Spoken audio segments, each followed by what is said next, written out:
What do you say, everybody? I'm Roll Tide. Welcome to the Bama Tailgate Show. Jake Coker on with me today. You know this guy. Hey, look, before we get there, let me remind you that not only are we going to talk to the spokesman of Pearl River, but it's brought to you by Pearl River Resort over there in Philadelphia, Mississippi. Now's the time to play the Timeout Sports Lounge. Get over there. An hour and a half from Tuscaloosa, 2 and change from Birmingham. And I'll just play this right now, and then we'll get into it. I may not suit up on Saturdays anymore, but I'm still in the game. Let's roll. In here, I call the plays, make adjustments, and lay it on the line. Want to feel that fire, that rush? Then you've got to get in the game. I used to say it in the tunnel, and I still say it now. Let's roll. Let's roll.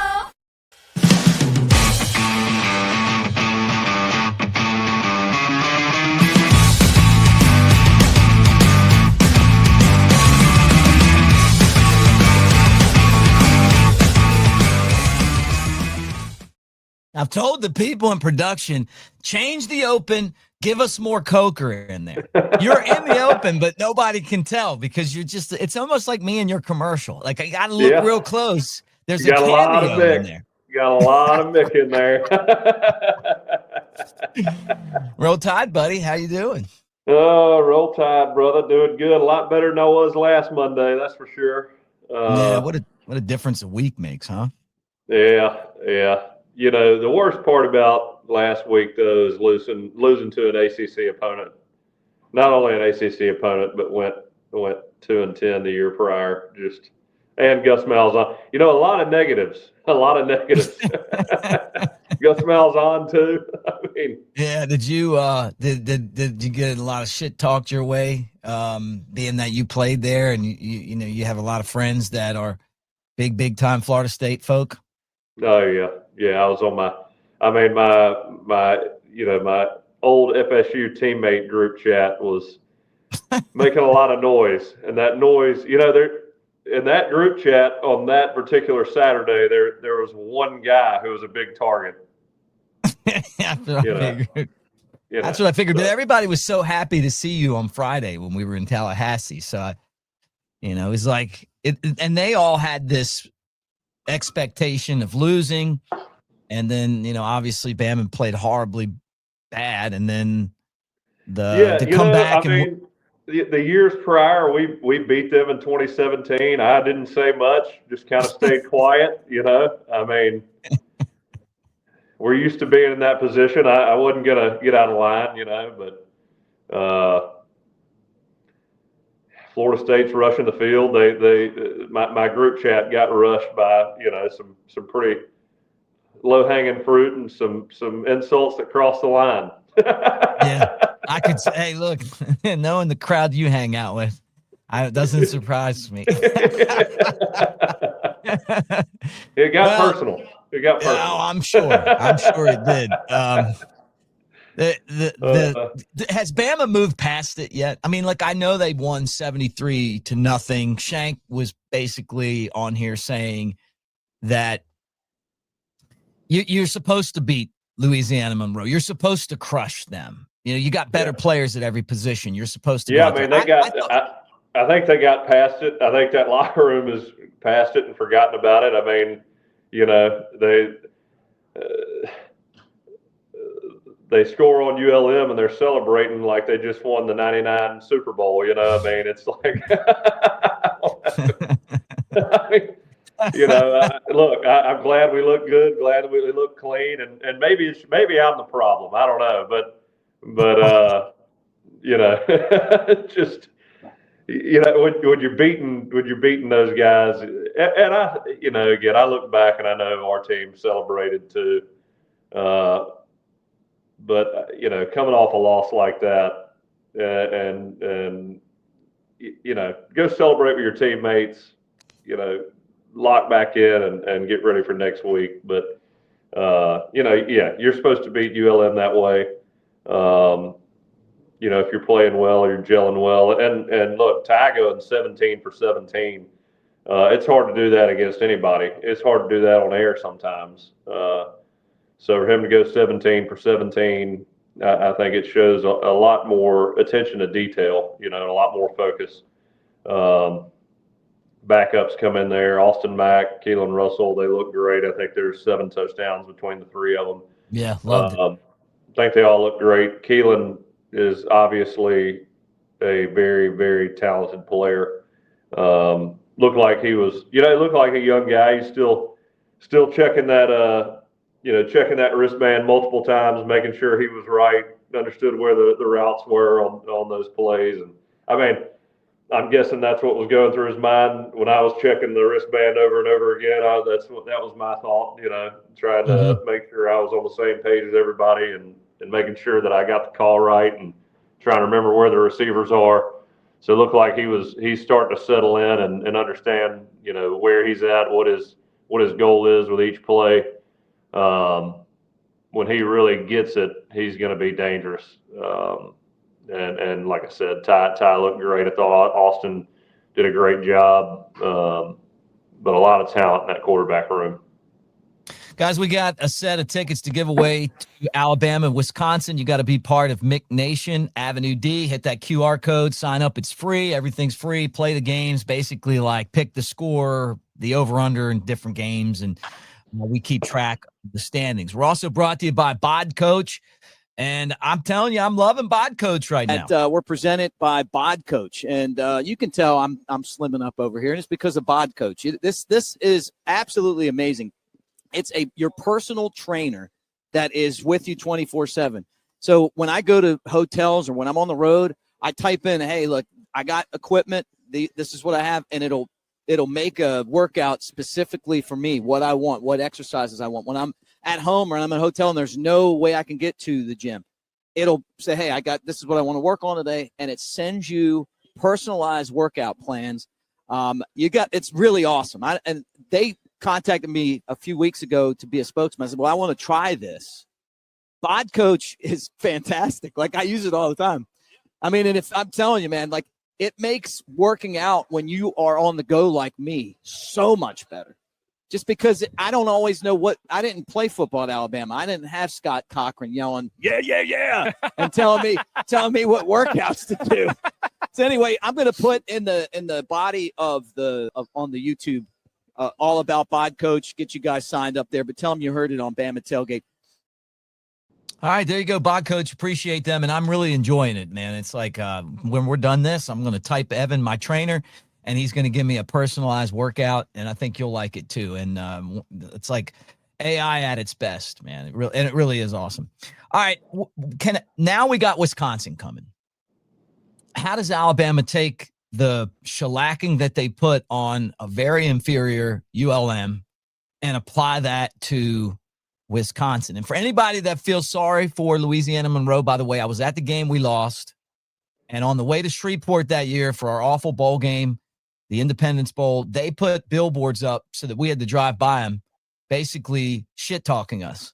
So 73-0 is just further payback, because I'll never forgive you guys for that. Make me ride by that, all of us. Like, just awful. Shame on you guys. Some people don't forget. Some people don't forget. Like a steel trap up here. We should have put 80 on them. To me, this team's got the talent. I mean, the talent's never been the issue. Okay, and the thing about Alabama, even while Coach Saban was there, I mean, I think we had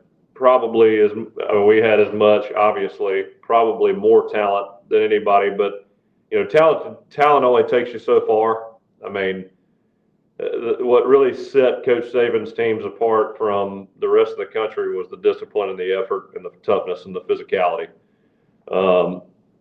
ULM, sure, we look good. We shut them out, and that's great. I mean, I'm impressed by just the crispness of the offense. Defense obviously played well, shutout game. But you listen to our boy Tyler Siskey last week. I mean, he kind of hit the nail on the head with his comments. I expect us to do that ULM. I expect us to come out and beat Wisconsin. I think Wisconsin's decent. I don't think they're in our realm of talent. But I want to see what happens when somebody comes out and hits us in the mouth, and are we gonna respond, or are we gonna just kind of lay low and again kind of maintain that front runner mentality? Again, you watch us. I mean, we're parading around Saturday like we're winning the Super Bowl. I mean, I want to see guys focused on being dominant, play in and play out. You can act tough when when you're playing against opponents that when you're playing little brother basically, but when you're fighting that bully, I mean, are you going to have that same mentality, that same attitude, that same edge? And and can you do it week in, week out? This week's great. Let's go dominate Wisconsin, and let's be physical with Georgia and prove a point. That we've learned our lesson here, and we're not as good as we think we are. We're not good enough to just show up and win games. We're going to get a push up front. You're not going to push us around up front on defense.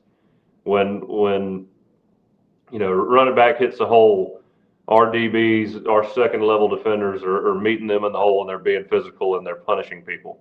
Mm-hmm. It's a mentality, bringing that tough mentality back.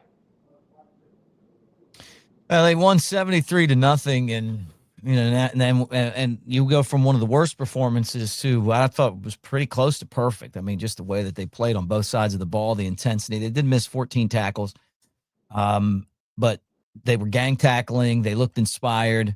And now they have Wisconsin coming in. Luke Fickell's a good coach. This is a game where at least you have some film on this team. We didn't have that against Florida State. Obviously, that came back to hurt us with a lot of other stuff. But great matchup, too. You put the helmets up, like at the bottom of the screen right there. It's a good helmet game. It's a good helmet game. Two classic helmets, been around for a long time. I think Wisconsin's had that helmet for a while. Played the way we should have played last year. I thought we dominated Wisconsin pretty well. And again, I expect the same this year. I know Wisconsin's got a backup quarterback coming in. I hadn't seen them play yet. I'm gonna try to catch one of these games that they played over the last couple of weeks and kind of see what we're up against. But got a backup quarterback came in transfer out of San Diego State, and then I think their starting center is out as well. So a lot of opportunity to cause some confusion on defense. Create some sacks, create some broken plays with that confusion. That's kind of your two main guys that are communicating plays, protections, everything else on the offensive side of the ball. So, mixing up looks and showing different pictures is going to be pretty big in this game in terms of creating turnovers and negative plays. 11 a.m. game. Did you like playing those 11 a.m. games? Bama didn't play a lot of them, back then. I mean, they were always on at 2:30, it feels like, but you'd have a few of them. This is actually a pretty big game at 11 a.m. Yeah, well, Fox came in and kind of screwed all that up, didn't they? Yeah. I know I hate watching 11 a.m. games. I like 6 o'clock's the perfect time for a big game, I mean, this isn't – look, we're 20-point favorites. This isn't the game of the weekend by any means. But, I guess 11 o'clock isn't too bad. Get going early, get excited early, and watch that primetime game later on.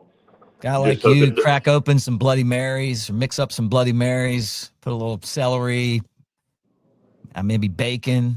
You're a meat some guy. okra and cheese. Oh, yeah. Cheese on a stick. Not to digress too much, but I'm a Bloody Mary guy myself. I absolutely love I'm a crab guy, that.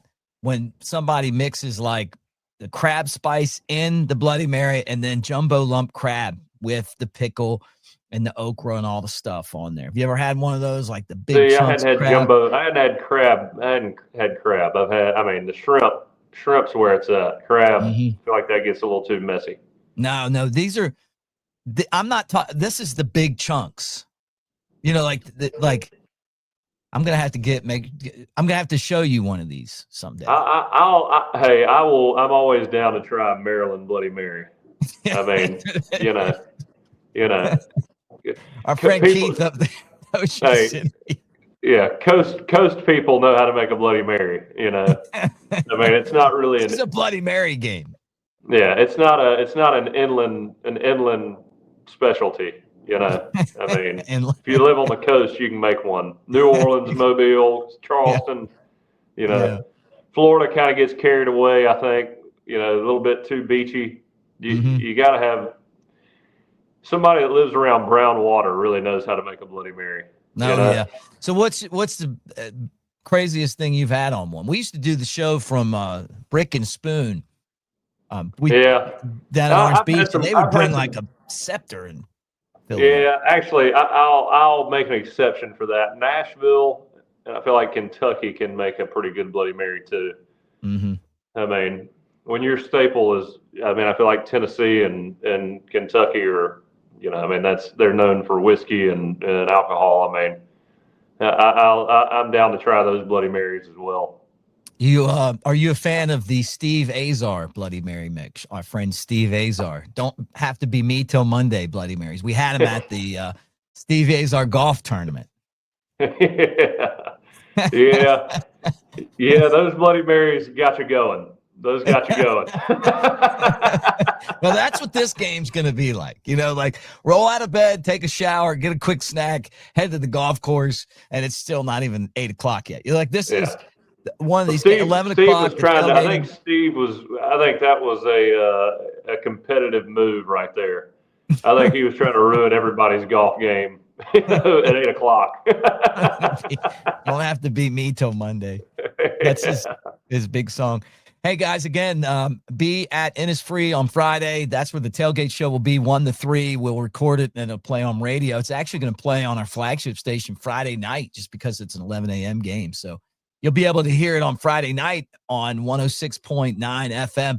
By the way, number 1 last year. I don't know what the ratings are this year, but I feel pretty good about it because of you. So thank you guys for listening. But if you want to come and hang out at Innisfree, that's where the show will be recorded. Now, I'm going to tell you guys this right now, that I probably should replace him at the bottom of the screen with Baron Huber, the guy that started the show, because you're not going to be there, and Baron's taking your spot. So, yeah, old Baron swooping in.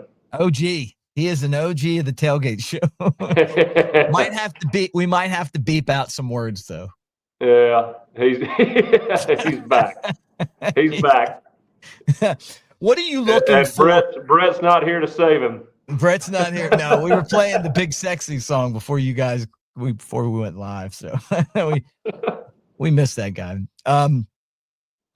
What are you looking for in this game against Wisconsin? What does Alabama have to do to win this game and set themselves up for this matchup against Georgia?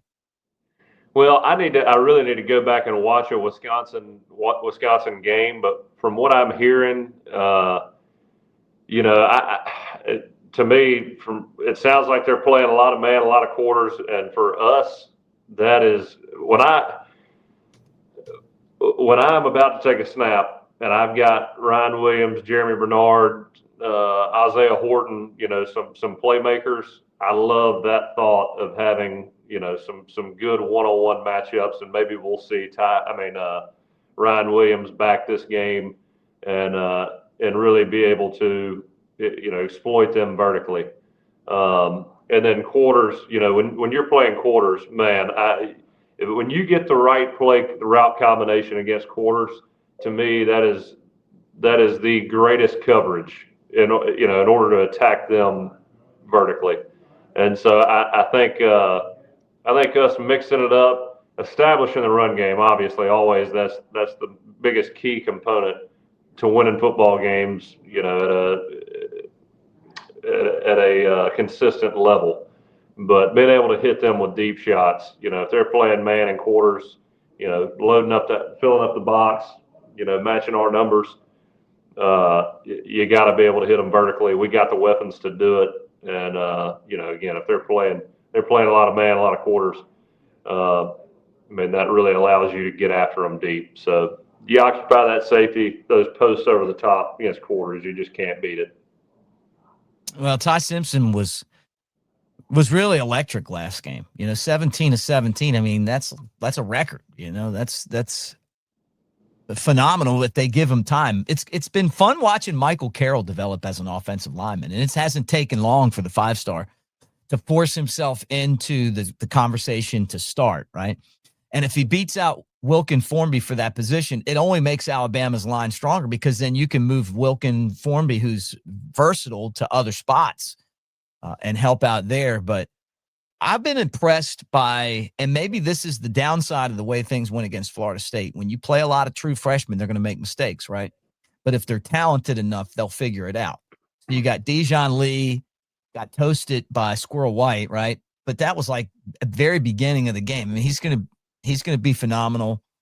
Well, look, once you get to, week 7, 8, 9, you're no longer a freshman anymore. Right. It's all about experience in games. And I say this all the time, there's guys, practice reps are great, and you can learn and get your timing gets better, your understanding of the offense or defense gets better, but there's no experience like game experience, and not just game experience, but when the plays matter, in close games, tight games against the best teams out there in the country.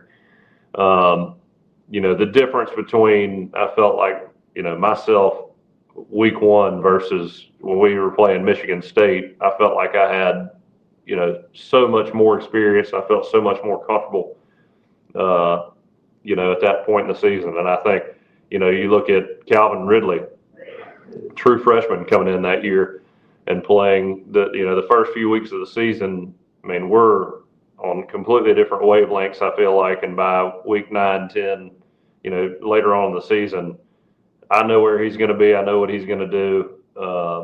You're able to feel out, how they're going to finish their route against certain looks and coverages, and so there's a lot of opportunity for growth there. And we're going to be a different team, in week 9 versus week 1. I mean, hey, you look at South Carolina last year. We beat South Carolina in a close game. We all thought we played terribly and should have beat them worse, which I still think we probably should have. But that team came a long way from week 1 to the end of the season. You're talking about a team that barely missed the playoff, and who beat Clemson, in the final game of the season, who was in the playoff. So, these first 3 weeks of the season to me, they're always important. It's a great way to gauge how talented teams are, but. Like I said earlier in the show, talent only takes you so far. The will to win and how well your team meshes and understands what their goals are means a lot more by the end of the season. If you're talking close gaps in talent, and there's a lot of that out there now. I guess a question I have for you, being a former quarterback, we went into last week's game knowing that Austin Mack was going to get a series, right, at some point in the beginning of the game. And he did, so Ty was doing great. And then here comes Austin Mack. How would you feel about that as the starting quarterback? And then how would you feel about that as the backup quarterback? Were you ever around that situation? As the starting quarterback, you go 17 for 17. It really doesn't matter when you get pulled. I think the point was proven in that game, and those other guys behind him need some reps. I think Austin Mack probably got a handful of reps last year. I don't know how many passes he threw, but I think it was less than 10. In those type games, I feel like Ty's past that point, in my opinion, where he needs rep after rep after rep in those type games. What he needs now is he needs that experience in the big Florida State games and this Wisconsin game and Georgia at Georgia. I think he's played enough in those games where we're, heavily favored, to where he's getting a lot better in those games. Austin Mack, Keelan Russell, I think it's more important for them to get more reps in those games because those guys don't have much experience. And look, Ty's one play away from being out of there, and you got Austin and Keelan, and your whole season rides on how well they perform. So to me, I mean, it is absolutely necessary to get them as many opportunities as possible. Yeah. They need that. It's essential to our team, in my opinion. So I mean, I think Ty definitely understands that, and I think it's good for both those guys to get playing time. Yeah. Yeah. Well, it was great to see Keelan Russell come in at the end of the game and throw a couple touchdowns. AK Deer, whoo, man, he can run. I mean, he just had that explosiveness. Kind of reminded me of Trent Richardson way back before he was an everyday player. Like when he just come in and you'd see him and be like, man, this guy's got super talent at the end of the game. But the guy that stood out to me the most of the freshman players was Latsier Brooks, the wide receiver, in the slot. He just had that look. And I know it's one game. We'll see what happens when the competition level ramps up, but made the plays, caught the ball, ran the routes, smooth, just looks the part. We kept hearing about this guy in practice all year, and then Ryan Williams goes down, he gets in the game, and it's going to be hard for him not to be in the slot. He just fits the slot. He's a great slot wide receiver. Instead of trying to force somebody into that spot, I think it puts Alabama in a place where this guy's you got to put him on the field, and that may be, well, I don't know how many snaps he's going to get, but I mean, you got to have those guys. You got to have guys that they're going to be where they're supposed to be in traffic. That they're going to secure the ball. They're great route runners. I mean, you all our slot guys. You think. I mean, when I was playing, it was Richard Mullaney. Christian Jones before that. A lot of times. We had a lot of guys that if you're going to have talented teams and receivers that really make plays vertically, you got to have that guy who occupies the guys underneath and is dangerous, and a guy that you got to worry about. Because if you don't, all the big time receivers who have made big plays, those big explosive plays, you got to think those guys inside or at least at the intermediate level because they're getting you open. And they're feared, and therefore you have to account for those guys. And they may not be the ones that get as many accolades, but they're just as important in creating those openings for the big time names. Yeah, no doubt. And look, we've seen freshman wide receiver get an opportunity. Wasn't it Calvin Ridley? You were there. Calvin Ridley. All of a sudden, it's like, hey, throw this guy in. Somebody goes down and put him in, and you could tell right away. I'm not trying to say Latsier Brooks is Calvin Ridley yet, but I'm telling you, man, this guy, he turned all of our heads in that initial outing, for finally got the chance to play a little football. Yeah, no, that's right. That's right. He's going to be a good player. I think he's going to be a good player. Look, man, we got a lot of young guys that are good. We just, in this era, we just got to hope we can hold on to them. And you're walking a fine line because you got to keep everybody engaged, everybody, feeling like they've got an opportunity to play. And it's a different world, man. That transfer portal. Greg, hey, by the way, I saw Greg Olson talking about the transfer, the new college football landscape. Made a great point. We're talking about guarantees and NIL payment. What all the nightmare that this is, and he made the point that either players should be able to opt into two different options. It's either having the ability to transfer whenever they want to, or the NIL option. You take the money. I mean, you can take the money, but you can't transfer, or you take the transfer, but you can't take money. Love it. I mean, that's about as clear cut and easy as it gets, Yep. I love that idea. Again, if you guys want tickets to Wisconsin, or you just want to be connected, Avenue D is set up. Mick Nation, QR code right there at the bottom of the screen. We're giving away Wisconsin tickets this week, but we got other stuff that we're going to be doing, including some of our swag, man. We'll throw some hats on there and some shirts. Jake liked the Hawaiian shirt so much he left it on the table at Innisfree last week. That's when you know that someone's really not that enamored with the gift you gave them. I'm not about to flash. You know that. Everybody else loved it except you. You don't know. You don't know good stuff. I got you a You Grateful should have heard Dead what they were shirt. telling me. Oh, yeah. I got you a Grateful Dead tie-dye from the shows last year. I loved it You at didn't the wear it. Florida. I loved it at the Florida State tailgate. You know, you had your Hawaiian Alabama shirt on, and Austin shows up in his Florida State Hawaiian shirt on. Yeah, and you look like our these guys banker. are going to be these guys are going to they're going to be just fine. I loved him. I wish he could come on more often. We got to get him on our long form podcast. He was great. He really gets to tell some stories. But you guys sign up, Avenue D, and then again, Baron Huber and me will be at, and maybe somebody else. Just throwing that out there. But we'll be at Innisfree on Friday to do the Alabama-Wisconsin radio show from 1 to 3. Some of you guys showed up, man, and it was great to see it because the atmosphere in Tuscaloosa was dead on arrival. You know, it was dead on arrival this past week. But to your credit, some of you guys showed up, and it was good to see all you guys. So thank you for being there and being part of the show. Okay, last thing I want to ask you about, and this hurts to have to say this. There was some good and bad on Sunday Night Football. The great was Derrick Henry becomes the 6th all-time touchdown scorer as a running back. So 6th place all-time rushing TD list.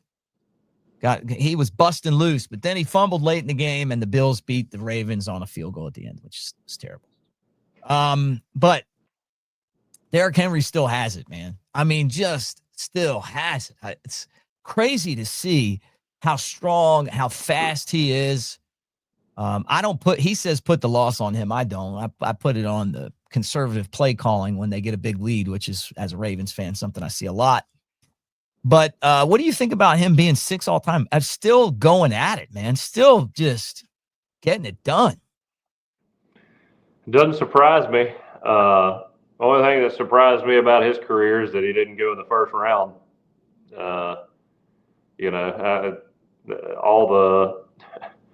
It just, again, it amazes me sometimes. All these, NFL guys say, "Oh, he doesn't have the agility to make cuts in the backfield and avoid penetration tackles for loss." And it's like, at some point, you just take the biggest, baddest dude in the draft, and that was Derrick Henry that year.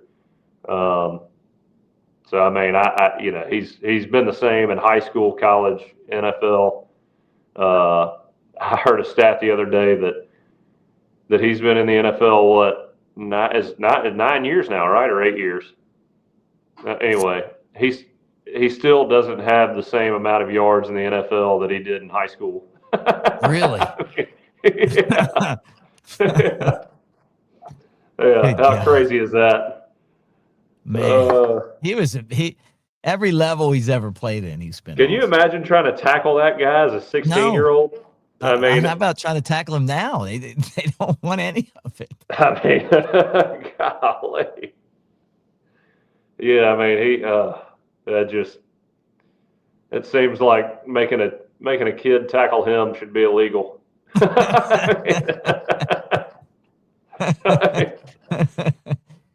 Oh man. Well, look, good to see you, my friend. We will catch up again next week. Have a safe trip, and then off week, and then Georgia. So a lot of football. Bama's got to take them one game at a time. I know somebody you played for used to talk about that.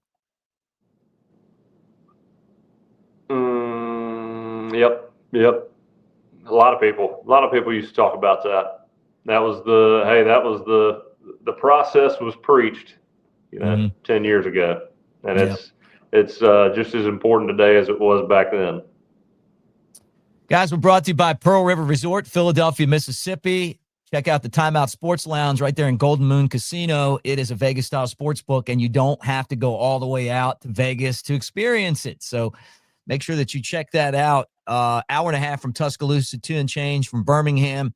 You can You can wager on Bama. You can do college football, the pros, racing, anything. And they got big screen TVs, 20 of them, full size bar. They got a window. They got kiosks and a lot of other fun stuff going on there, including some great concerts. Tracy Lawrence is going to be at Pearl River coming up in November. What's the guy's name? Scott Lewis? Aaron Lewis. Who? Aaron Lewis. Aaron Lewis. Yeah, I don't know why I couldn't remember that. Aaron Lewis. A lot of used to play on Brett Elmore's show when he did an outlaw country show. He'd play a lot of Aaron Lewis on there. Him and Bull Corey. He's going to be there as well at Pearl River. So go there to get tickets. Go check it out. Jake and I are talking about having to go to these concerts. Two that are right up our alley. Aaron Lewis. I love some Aaron Lewis. Yeah. All right. Roll Tide, everybody. I may not suit up on Saturdays anymore, but I'm still in the game. Let's roll. In here, I call the plays, make adjustments, and lay it on the line. Want to feel that fire, that rush? Then you've got to get in the game. I used to say it in the tunnel, and I still say it now. Let's roll.